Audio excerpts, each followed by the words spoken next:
Hello everybody, Wannabe Reviewer here, and welcome back to the Wannabe Podcast, episode 23. Before we begin this week's podcast, I'm just gonna pull back the curtain, so to speak, and I'm just gonna admit it, guys. I just think it's kind of an amusing / frustrating story, but this is actually the second time I start recording this, because earlier, sat down and recorded the podcast, got about, I want to say like 15 minutes into it, and as I was trying to, go between tabs and that sort of thing so I could read off news stories, for whatever reason, my computer froze up. All right. I don't know why it froze up, but it was just acting up. I couldn't click on anything. It was just not responding. And so I had to shut it down, So there you go, guys. Just like I said, a little sneak peek behind the scenes sort of, story. But with that being said, though, I had quite a week this week. I feel it was a pretty balanced week, actually. I had a nice week. So with that being said, let's transfer over to that. And the first thing on my list of things I did this week, for anyone who was here last week, basically what I've decided to do is that instead of trying to start all sorts of new manga all over the place and trying to keep up with all of them, that sort of thing, I'm going to try to just stick to one manga, read it all the way through, and, then I'll move on to something else. So last week I was reading Komi-san Can't Communicate, and while I know I said hopefully I would be caught up,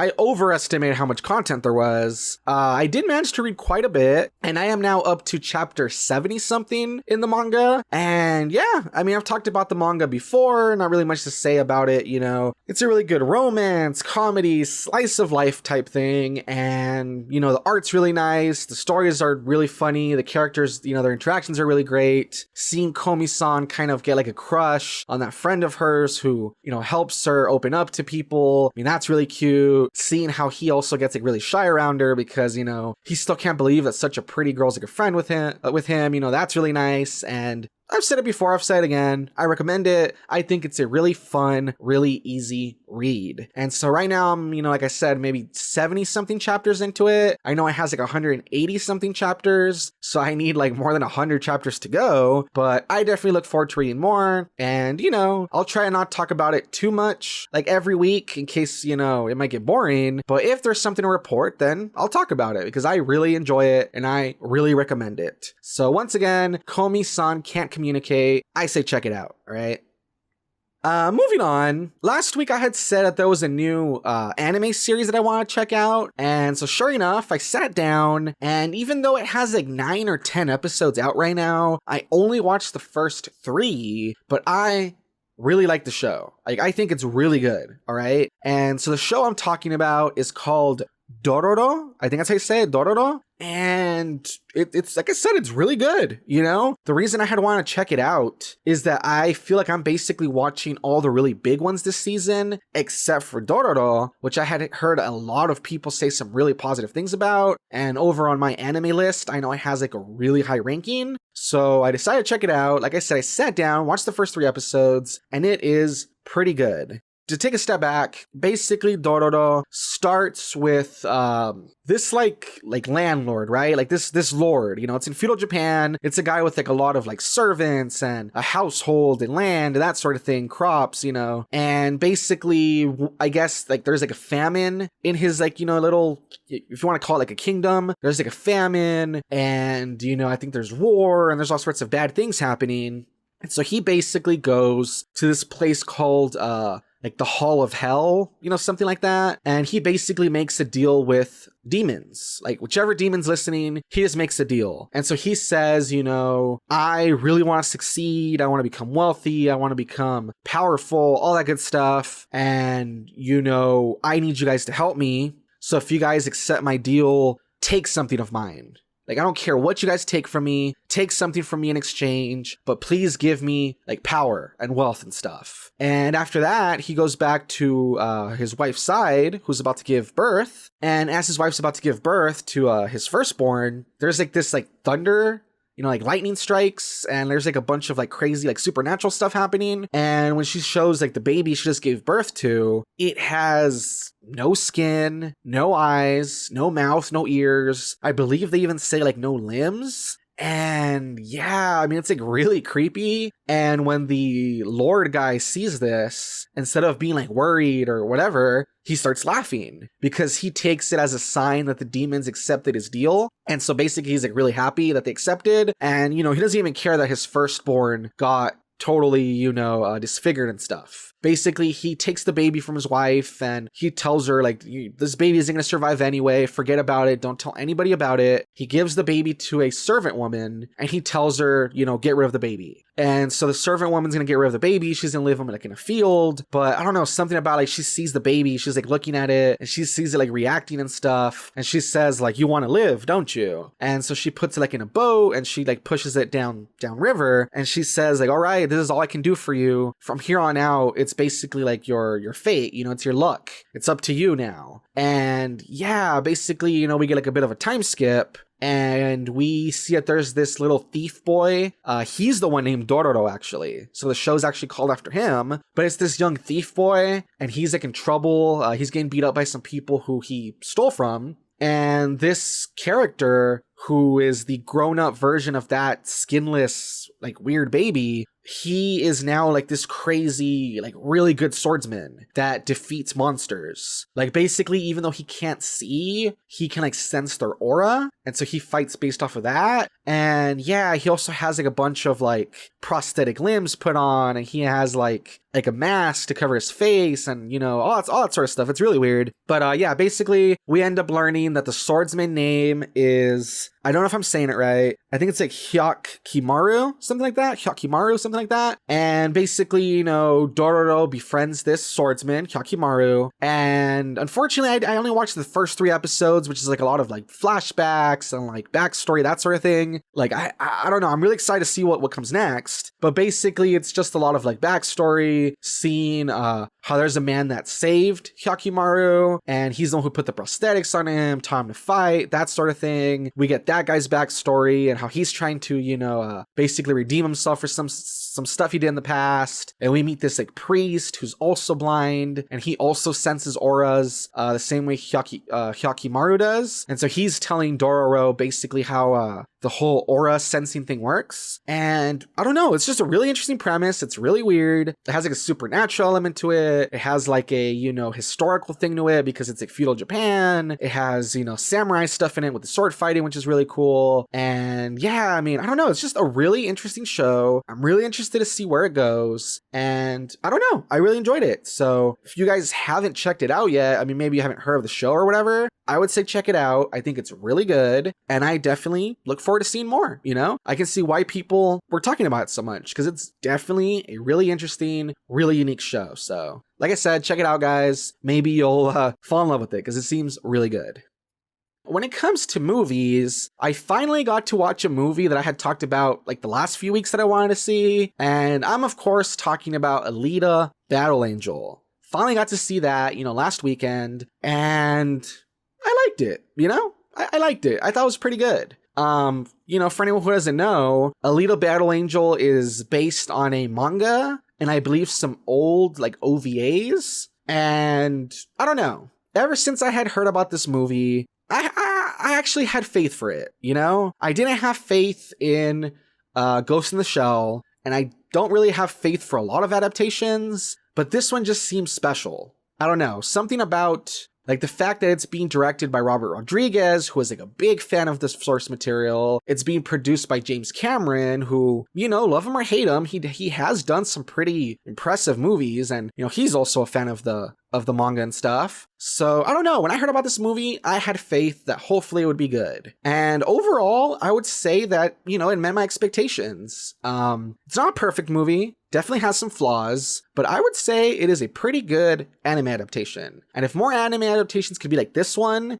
I think we could finally, you know, see some good movies, unlike, you know, like Dragon Ball Evolution and Ghost in the Shell and, you know, stuff like that. But I don't know, I guess taking a step back, just really quick, for anyone who doesn't know, Alita Battle Angel takes place in the future. I want to say it's like I don't remember what year it takes place in, maybe like 2,500 something. I don't remember. All I remember is that they say it takes place 300 years after this like cataclysmic event called the Fall, which basically like every nation on Earth got wiped out except for like one city. And, it's in the future, and it takes place in a time where cyborgs and people with like robotic parts are like very common. And so when the story starts, there's this doctor played by Christoph Waltz that he's rummaging around the dump, and he's looking for, spare parts because he takes care of like robotics and stuff, right? And he stumbles across the head and torso of this like robot girl. And so he takes her home, fixes her up, gives her a body, reboots her, all that good stuff. And when she comes to,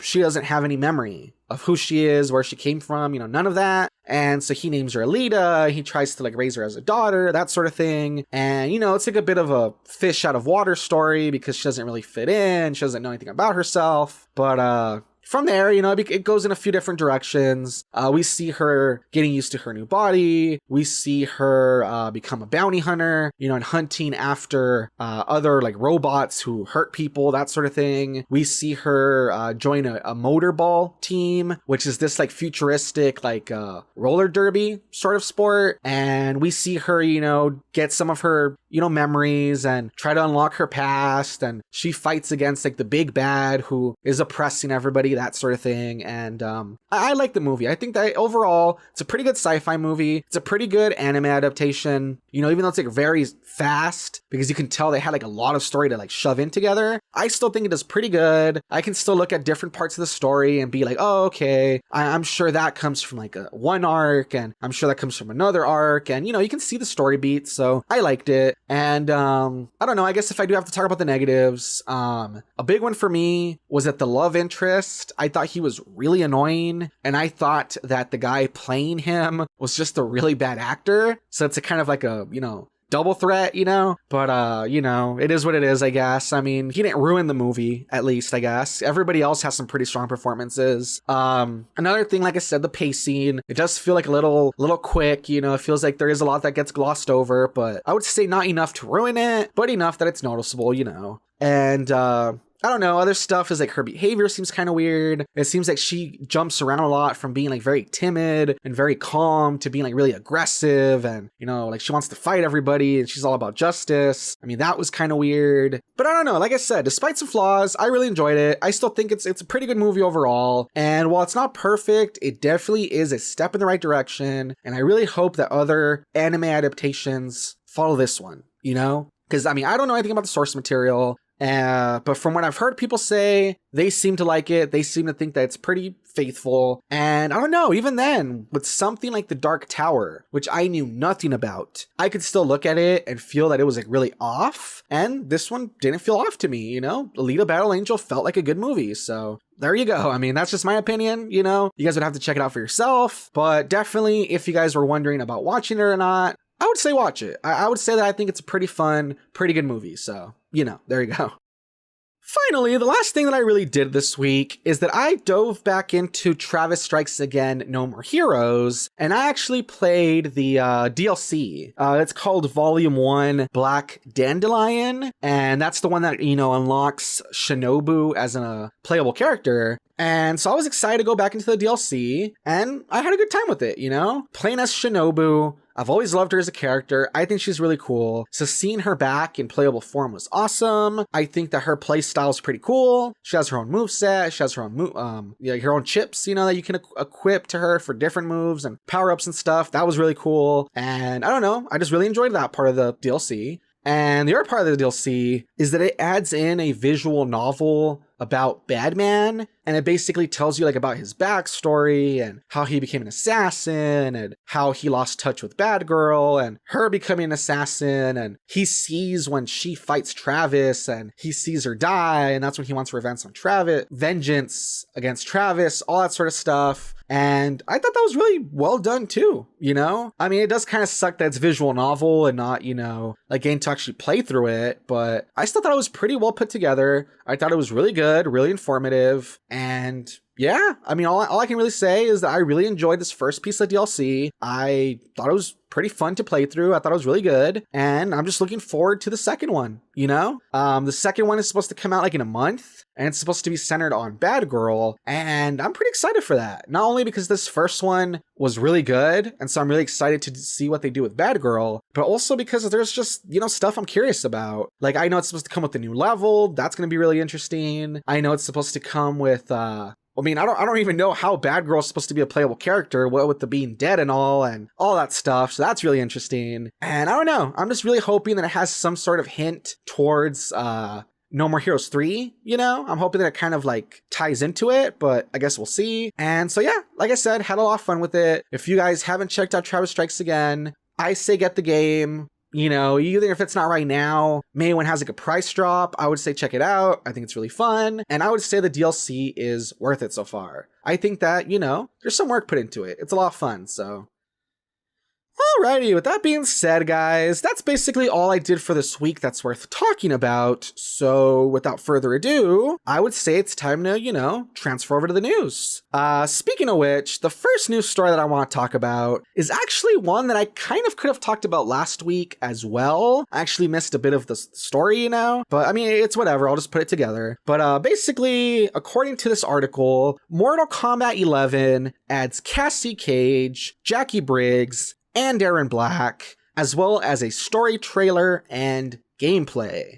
And not only that, like I said, I also missed a part of the story last week, but I believe it was last week, they also confirmed Johnny Cage and Kano as playable characters. I think that was last week. But yeah, I mean, definitely the roster's growing. Characters that are getting confirmed left and right. And I don't know about you guys, but I'm a big Mortal Kombat fan. I enjoy the weird, crazy, over-the-top story and stuff, and I'm excited, you know? So, like I said, I don't know how many of you are Mortal Kombat fans. Hopefully I'm not the only one, but in case you're wondering what direction the story is going, basically we got a trailer, and it's all about time travel. It's just super crazy. I guess it says right here, I'll just read the synopsis really quick. The story trailer introduces an original time-bending narrative that continues the franchise's epic saga. In Mortal Kombat 11, Raiden's defeat of the evil Elder Shinnok has drawn the ire of, I think her name's Kronika? Or is it Chronica? I'm not too sure, one or the other, and upset her desired balance between good and evil. To restore stability in the realms, Kronika has only one option: rewind time to its beginning and restart history.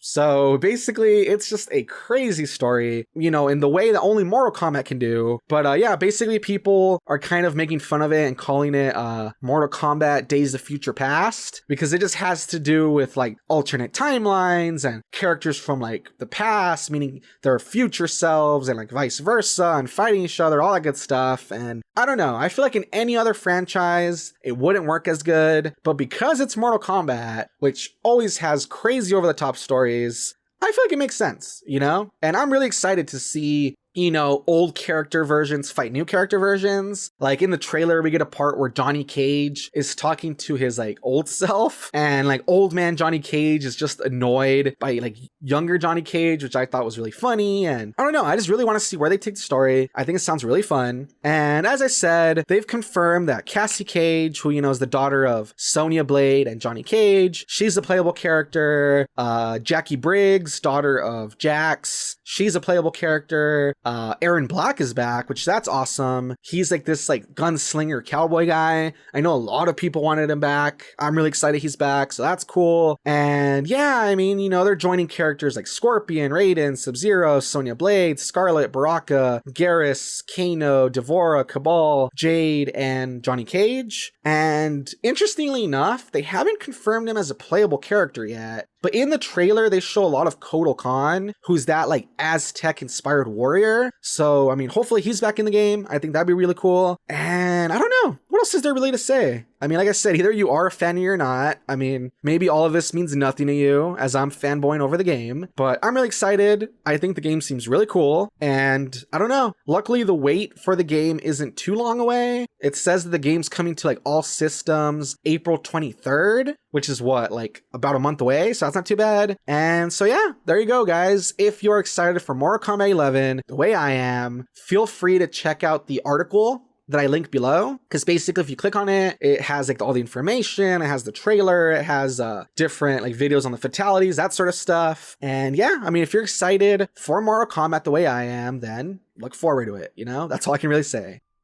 When it comes to this next story, I'm not sure if I'm actually excited or not yet. I think it's the kind of thing where I'm gonna have to like kind of wait and see what other people say first. There's this news story that just came out a couple of days ago that Nintendo Labo Toy-Con 4 VR kit has been announced. So that's a mouthful, sorry about that. But basically what I'm trying to say is that, yeah, the Nintendo Labo, like they're putting out more kits, that these ones have VR, interestingly enough. So I'm gonna try to, you know, scroll down, maybe read some stuff. But as it says right here, there's gonna be the Nintendo Labo Toy-Con 4 VR kit, and it's gonna have 6 new Toy-Con creations to build. One of them is gonna be the Toy-Con VR goggles. I feel like that's like the main set. And yeah, that's gonna have, let's see, 6 Toy-Con projects. And that one's priced at around $80. That's like the big kit. Or you can get the smaller kit, which is just the starter set and like the little like Toy-Con blaster, which I guess is like a little gun game. And that one's gonna be $40. And according to the article, they're supposed to come out April 12, so that's really soon. That's just, you know, it's about a month away. And I don't know. I don't really know what to say. Well, on the one hand, it does sound pretty cool. And I do think that it's really good that Nintendo is trying to, you know, get into the VR game. I mean, I think they could do some really good stuff with it. At the same time, I mean, I just don't know what to think, you know? Like, I know a lot of people got the Labo, but then they got kind of bored of it really quickly. Like, it wasn't that, I don't know, it didn't have that much, like, replayability. So I think that's kind of disappointing. And, I mean, this is a Nintendo Labo-styled VR thing. It's not even like it's, like, an actual like first party Nintendo like video game in VR. So that's kind of disappointing too. I don't know. Like I said, I don't really know what to think. Maybe it'll be fun. Maybe it'll be really good. Maybe this will lead to like better stuff. But for now, I don't know. I guess I would probably sit back and wait, see what people say about it, see if they say it's worth it, that sort of thing. But I don't know. At least it's a cool story. You know, I think it's cool that Nintendo is getting into VR. And I don't know, I guess we'll just have to wait and see. If you guys are excited for it and you guys happen to check it out, I would really appreciate it if you guys told me your feedback, you know? I think that'd be really cool. But until then, it's just one of those stories that I guess I'll just have to wait and see, you know?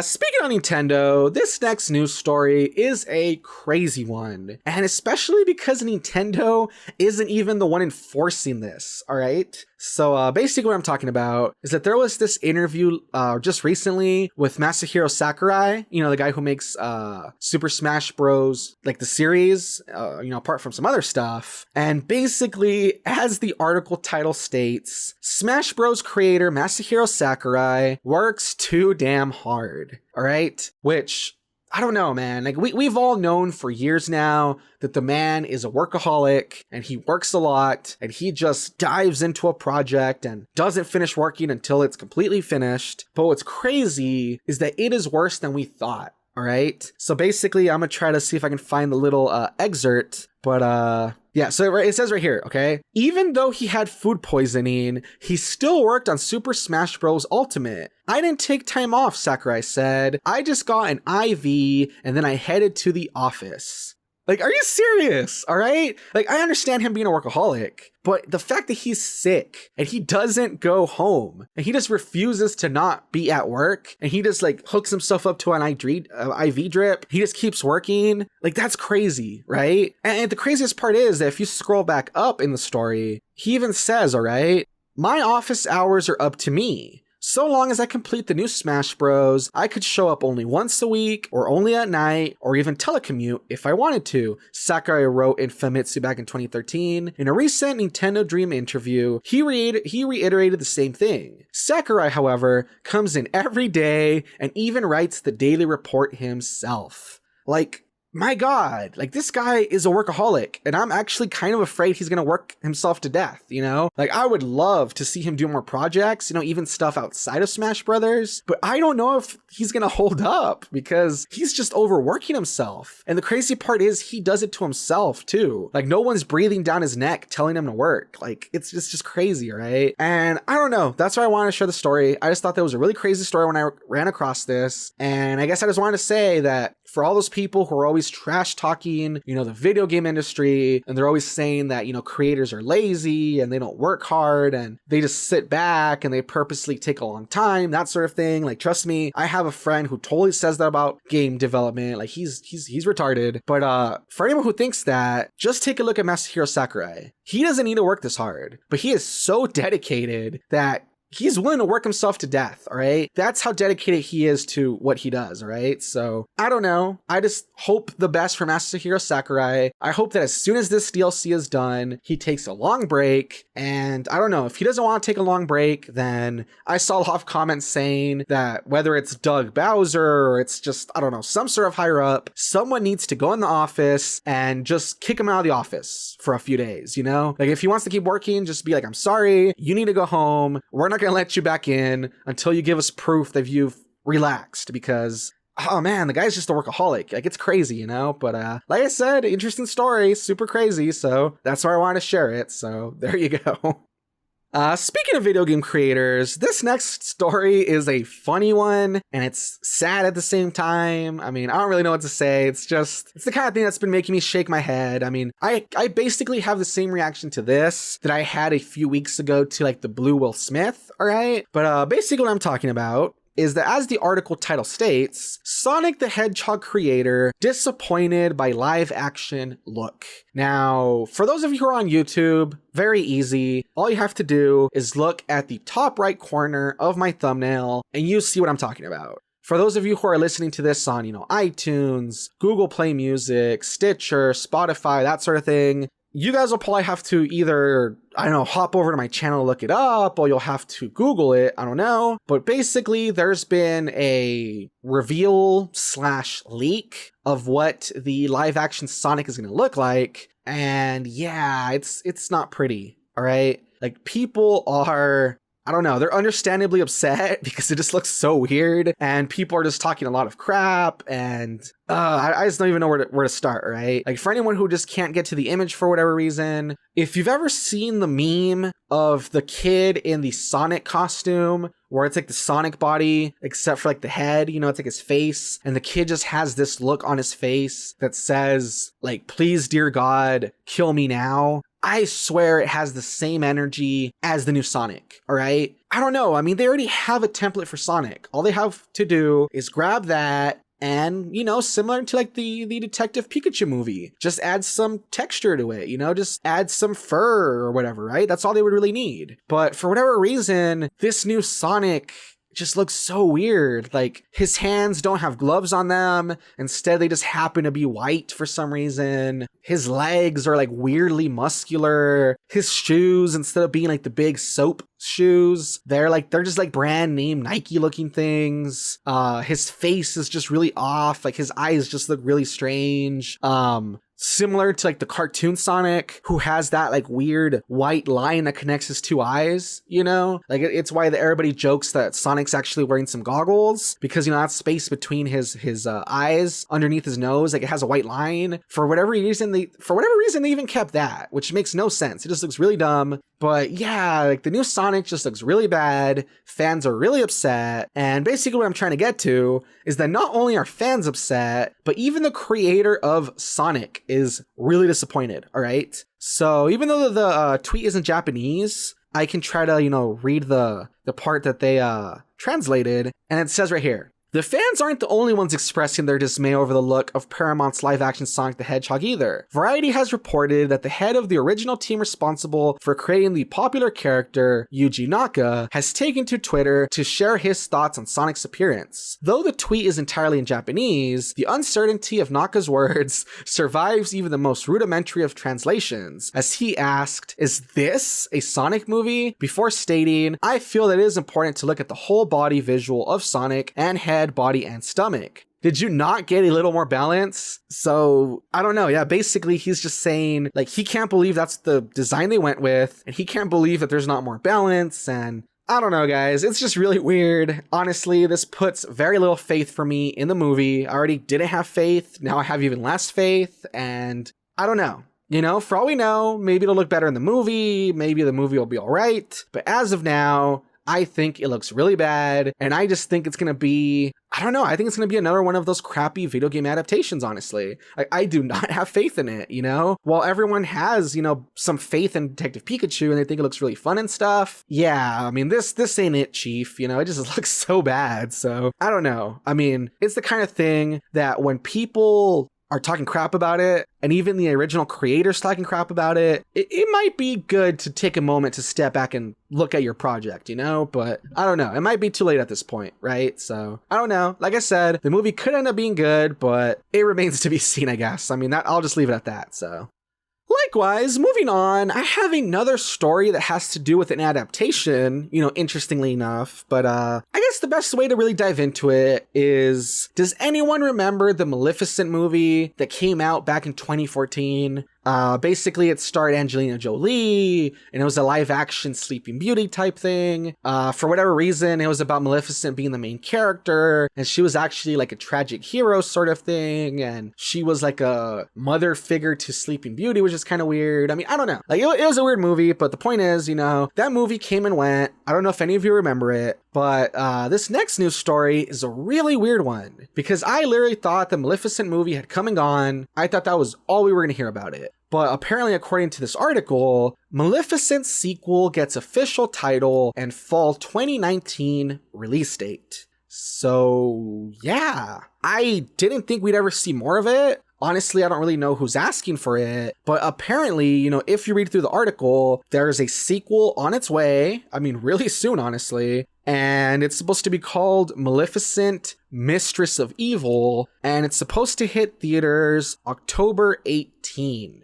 So, like I said, I'm just really confused because, like, why now? Why 5 years later?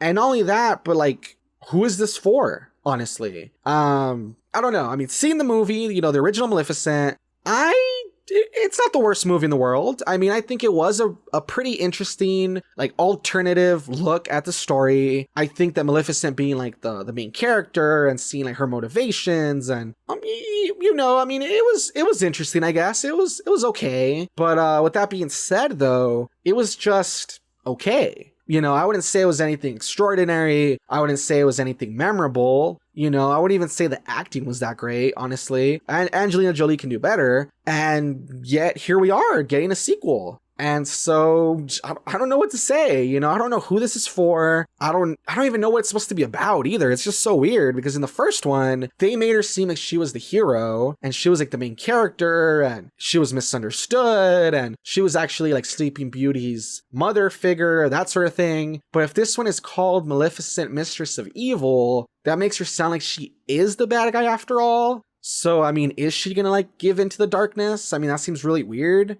Right? So I don't really know. I don't know what to think about this. I don't even know what to say about it anymore. I mean, I just think it's really weird. I don't know who this is for, but you know, if you guys are interested, the article will be linked down below and you guys can read about it because I don't know. It's just a head scratcher. I don't really know what to say about it. So let's move on. Finally, the last news story that I want to talk about is another adaptation news story. It feels like that's like the theme for this week. But the last news story that I want to talk about, it's pretty short, not too much information quite yet. But as the article states, Hello Kitty is set to get her first Hollywood film adaptation. So yeah, don't really know what to think about that. There's not a lot of info. We don't know if it's going to be live action. We don't know if it's going to be CGI, animated, whatever. But I mean, it sounds interesting, I guess. I don't know. I don't know what to think. I mean, I don't really have too much of a soft spot for Hello Kitty. Don't really know anything about the franchise. I would wish it the best, you know? But yeah, I mean, just read some of the info though. It does sound kind of iffy. It says that the guy who produced Hercules, Rampage, and Skyscraper is gonna produce it, which I don't know. I mean, that's not really the best track record. Like I said, there's not a lot of info except that it's being made by Warner Brothers New Line Cinema. So I don't know. It's a really weird news story. I don't really know what to think. I mean, you guys know my opinions by now. I think that anime is usually better when it stays as an anime, but I don't know. I mean, if it ends up being like an animated movie, it might be all right, you know, but I don't know. I guess we'll just really have to wait and see. There's not much news about it, but just thought I'd throw that out there and you guys can keep an eye out for it, I guess, you know? There you go. Alrighty, and with that being said, that brings us to the end of another news week. Once again, last week and this week, I feel like I've had kind of some weak, kind of flaccid endings, but I mean, it is what it is. That's just the way it works sometimes. Kind of funny how the theme this week seemed to really focus on adaptations, not sure why, but I don't know. I mean, I guess we'll see if any of them are any good. And yeah, as usual, guys, hopefully that was something you guys found entertaining, something you guys found informative, something that, you guys learned about, I don't know, that sort of thing. But yeah, with that being said, I think it's time to transfer over to the last segment of the podcast. So let's head over to the content creator spotlight. And yeah, the content creator for this week, it's going to be someone I've talked about in the past, but the reason I want to talk about this specific person is two reasons, all right? So the content creator that I want to talk about is a guy I've talked about before called Charific, all right? And Charific is a great guy. He's really funny. He's really nice. He currently has 59 subscribers. I feel like he deserves way more. And number one, the first reason I want to talk about him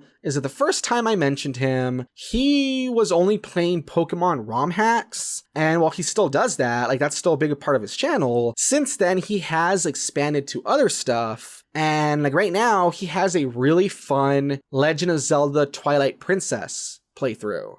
And I know he's talked about how he wants to do like more Zelda games, more games besides Pokemon, that sort of thing. So I'm proud of him. I think that deserves some mentioning. I think that's really cool that he wants to expand and do some more things along the way. And for people who do like the Pokemon ROM hacks, those aren't going anywhere. He still does those, but that's number one, why I want to talk about him. I think he has some great content, and the fact that he's going to be expanding, I think that's really cool. And the second reason that I want to talk about him and give him a bit of a shout out is that apparently Charific, not too long ago, got married.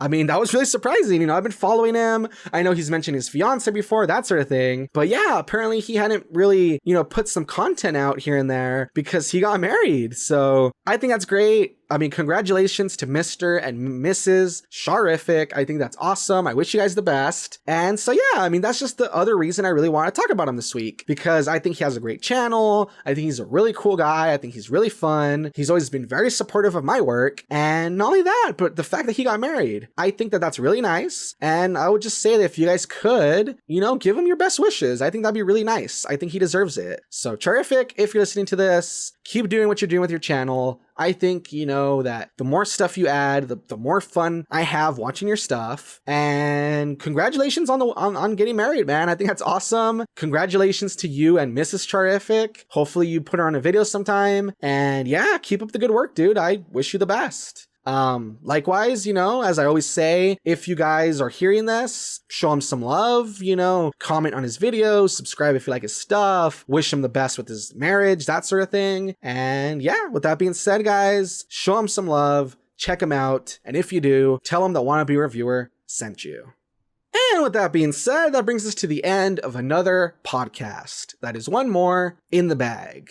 I mean, I gotta say, despite starting off really bad with my computer crashing and having to restart and everything, I feel like the podcast went well, Hopefully I'm right. Hopefully, as usual, you guys enjoyed it. Hopefully you guys got something out of it. And if you did, let me know in the comments below. I always love interacting with my community. I kind of wish that more people would write to me, honestly, because I see that a lot of people watch my videos but don't leave a comment, which kind of sucks. So don't be shy. If you're listening to this, leave a comment. I love interacting with people. I promise I'll write back. And yeah, for wrap up, I guess as usual, I'll say where you can find me. My name's Wannabe Reviewer. Not only can you catch me hosting the Wannabe podcast, over on YouTube, iTunes, Stitcher, Google Play Music, SoundCloud, all that good stuff, but you can also catch me over on Twitter at Wannabe_review. If you want to add me over there, I give updates to my channel. I retweet all sorts of video game news, all sorts of memes. I'm friends with, a lot of different voice actors, other YouTubers, that sort of thing. So I'm always retweeting their sort of stuff. So, I promise you'll have a good time. I try my best to post some entertaining stuff. And not only that, but you can also catch me over on YouTube, where my name's Wannabe Reviewer. And every week, usually on Wednesday, I review some sort of media. Whether it's an anime, video game, movie, or some sort of TV show, I try to do a review, a little short review where I talk about some sort of media and I tell you what I think about it. So check that out as well, guys. And yeah, with that being said, I think that's basically all I really want to say. We reached the end of our podcast. I wish you guys the best. Hopefully I'm here next week for episode 24, and I hope you guys have a good week. My name is Wannabe Reviewer, and I'll catch you guys next time.